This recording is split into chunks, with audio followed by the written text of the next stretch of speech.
السلام علیکم ورحمۃ اللہ وبرکاتہ۔ یہ زمانہ پڑھائی لکھائی کا زمانہ ہے۔ جو پڑھ لکھ لیتا ہے وہ عزت پا جاتا ہے، روزی روٹی کا بھی انتظام ہو جاتا ہے، سکون بھی اس کو میسر آتا ہے۔ اور جو نہیں پڑھتا، نہیں لکھتا، نہیں شکشا پاتا، تعلیم حاصل نہیں کر پاتا، نہ اس کی معاشرے میں کوئی عزت، نہ کوئی اس کی شان، نہ کوئی اس کا وجود۔ ہر معاشرے کا، ہر قوم کا، ہر برادری کا، ہر خاندان کا یہی حال ہے۔ قرآن کریم کی شروعات جس جگہ سے ہوتی ہے، سب سے پہلا لفظ قرآن کریم کا اقرا، پڑھو۔ آج لوگ تانا دیتے ہیں کہ مسلمان پڑھنے لکھنے میں پیچھے ہیں، کمزور ہیں، بالکل سب سے پست ہیں، کوئی پڑھائی لکھائی نہیں، کوئی شمار نہیں ان کا، پڑھتے لکھتے کیوں نہیں، وغیرہ وغیرہ۔ اس طرح کی باتیں اور اس طرح کے تانے، اس طرح کی تنقیدیں سننے کو آئے دن جگہ جگہ سے ملتی رہتی ہیں۔ حالانکہ مسلمانوں کا جو آئیڈیل ہے، مسلمانوں کے لیے جو کتاب مقدس دی گئی ہے، سب سے بہترین کتاب روئے زمین پر، سب سے محفوظ کتاب، سب سے عظیم کتاب قرآن کریم، اس کی شروعات اس لفظ سے ہو رہی ہے، اقرا، پڑھیے لکھیے، تعلیم حاصل کیجئے، تعلیم پائیے، جاہل اور ان پڑھ نہ رہیے۔ کیونکہ پڑھنے ہی سے کوئی بھی معاشرہ ترقی کرتا ہے، بلندیوں کو چھوتا ہے، پڑھنے ہی سے قومیں عروج پاتی ہیں، اور ان پڑھتا کی وجہ سے، جہالت کی وجہ سے، پڑھائی لکھائی میں پیچھے رہ جانے کی وجہ سے وہ قوموں سے، ملکوں سے، برادریوں سے، خاندانوں سے پیچھے رہ جاتی ہیں۔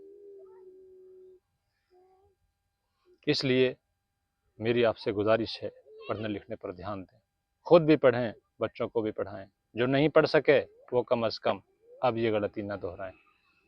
جو نہیں پڑھ سکے، اصل تو پڑھنے کی کوئی عمر نہیں ہے۔ آدمی 50 سال کی عمر، 60 سال، 100 سال، 150 سال کی عمر میں بھی پڑھ سکتا ہے۔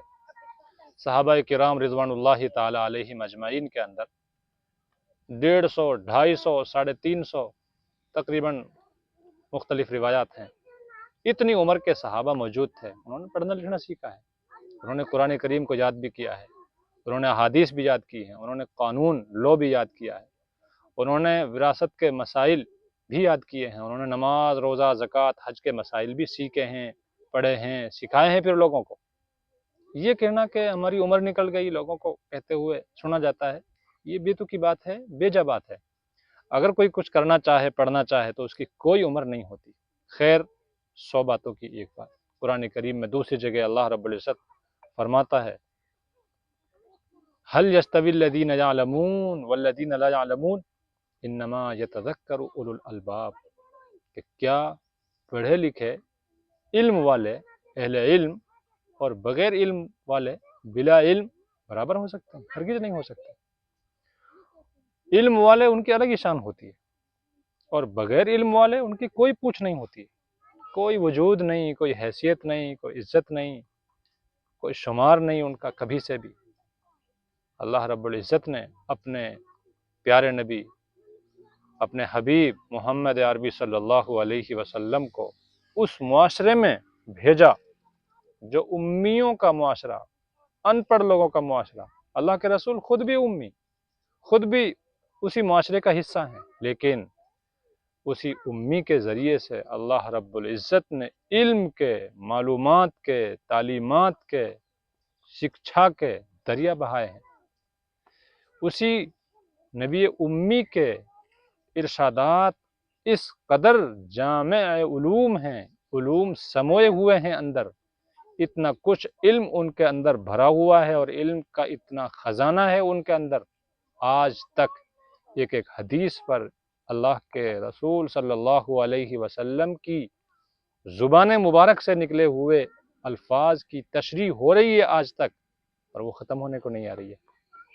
ایسے جامع کلمات، ایسی جامع باتیں، ایسی قیمتی باتیں، اور ایسی اسوہ اور نمونے والی باتیں نبی پاک صلی اللہ علیہ وسلم اس انسانیت کو دے کر گئے ہیں۔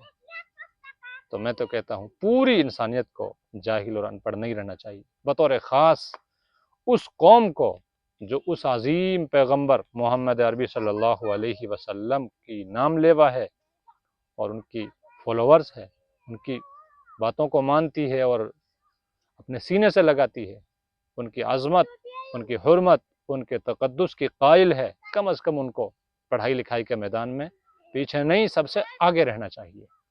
تو میں آپ سے یہی گزارش کروں گا آج کہ پڑھتے رہیے، لکھتے رہیے، سیکھتے رہیے، سکھاتے رہیے، ان پڑھ نہ رہیے، جاہل نہ رہیے۔ ان پڑھ کی کوئی وقعت نہیں، کوئی حیثیت نہیں، خاص کر اس معاشرے میں۔ اللہ کرے میری بات آپ کو سمجھ میں آ جائے۔ وما علینا الا البلاغ۔